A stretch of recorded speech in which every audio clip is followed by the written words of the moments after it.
Once again, good morning, students. I'm Shende from School of Commerce, Varna, and we will be discussing the lookout man. In the previous lecture, in the previous recording of lecture, we already discussed about the major character, the minor characters which are there in the story. That is the lookout man by Nicholas Bentley. Now let's discuss the main part of the story. Actually, Mr. William Morris and Miss Susskind were working as the assistants. Okay, in that shop. Both of these persons, both of these characters, as it is shown in the story, were working from so many years in the same shop. Okay, and the shop was owned by Mr. Regnier.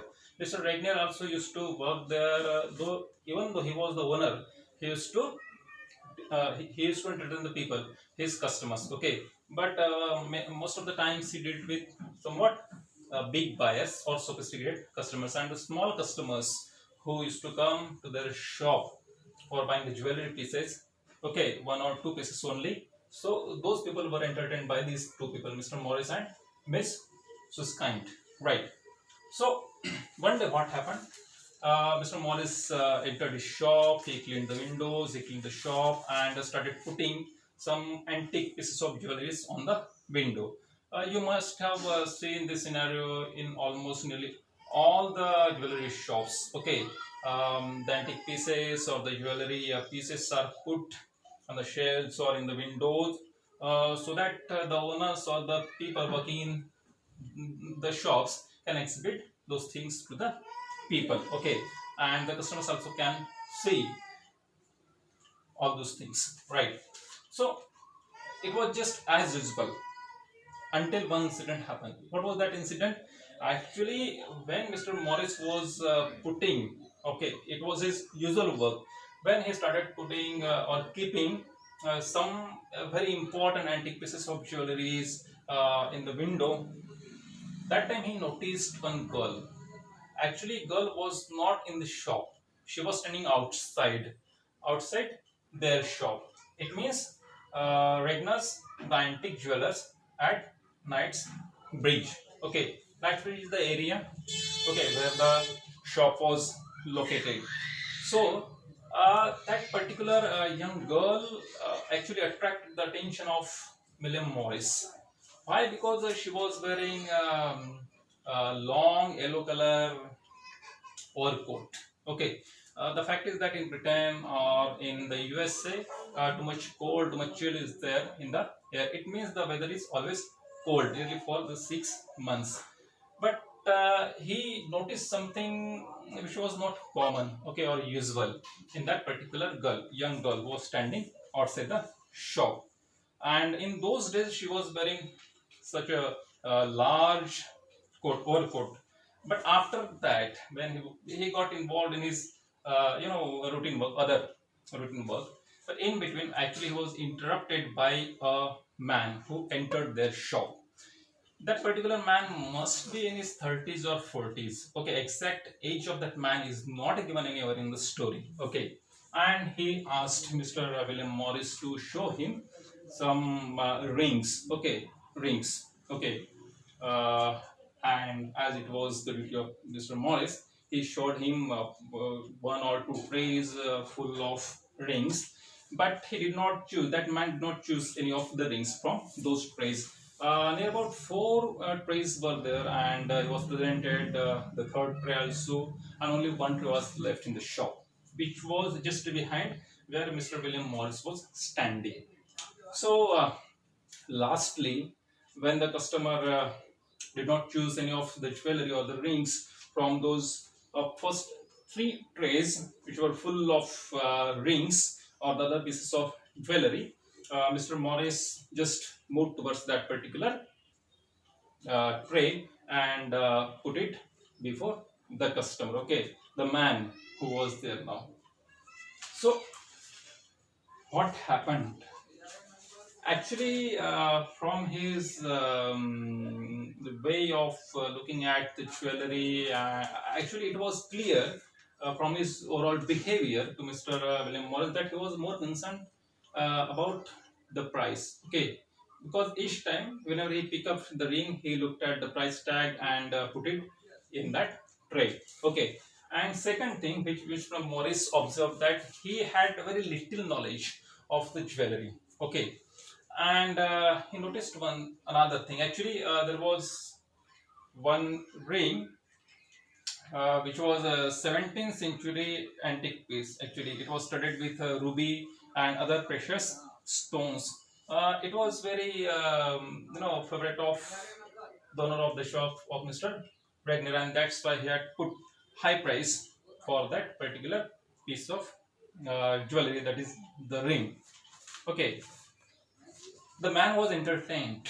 Mr. Morris entertained that man, engaged the man, that particular customer, in his 30s or 40s, nearly for 10 minutes. But the problem was that that particular customer did not like any of the rings.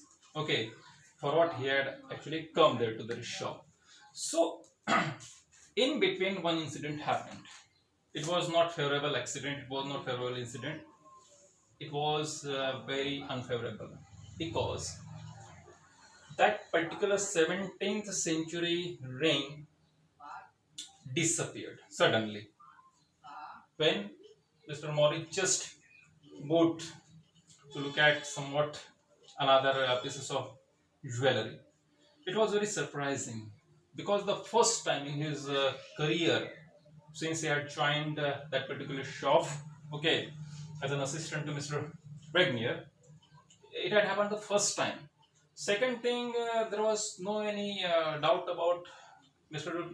William Morris himself. He was very punctual, he was very sincere, he was very dedicated to his work. So that, of course, we the readers can claim that he must not be the thief, okay, behind this. And how can he get indulged, involved in such malpractice? Of course, it was beyond even our imagination. Of course, what a description is given here about William Morris. He was a very nice man, he was a very good man. Now see the situation. Only three or four people are there. First is Morris, second is the owner, Mr. Regnier, third is Miss Susan, and fourth, that man. So the doubt was about that particular man. William Morris did not say anything because you cannot claim, even though you are the owner and even though you suspect someone else that he or she has stolen that particular thing, you cannot directly blame that person. Okay, you cannot charge this kind of allegation without having any strong proof, okay, or strong evidence. So, but William Morris, as I told, that he was fond of detective novels, detective stories, and he had read a lot of detective stories. He had developed somewhat, this kind of understanding, or he could even read the faces of people. Through their activities, he could understand some certain things. Okay, so William Morris was somewhat suspicious about that person and his overall behavior because he was shown here about four trays. So many pieces of good jewelry were there, but he did not choose a single one. Every time, each time, he just looked at the price tag and what happened? He rejected it. Right. So what happened?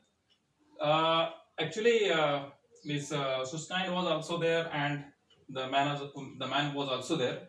So the ultimate doubt was towards what? The man. But Morris could not say anything. And in between, he informed the owner, Mr. Regnier, about that loss. Mr. Regnier came there directly and requested that man to come into his cabin, and that man was also a good person, right? When he understood the problem was grave, the situation was somewhat serious because they had lost one of the precious pieces of jewelry. That man also cooperated with the owner. Of course, he went there along with the owner, Mr. Wagner, to his cabin and helped him, cooperated with him. He put on his overcoat, which he was wearing. Okay, it was somewhat yellow color coat, and checkers design was there on his coat. So he showed all the pockets of his coat. Secondly, even he stripped out his socks and boots. Okay, he removed his boots and socks also. This way, it looks we as readers that he cooperated with those people. So we stop here and we'll be discussing the remaining part of the story in the next lecture or next video. Thank you. Please stop.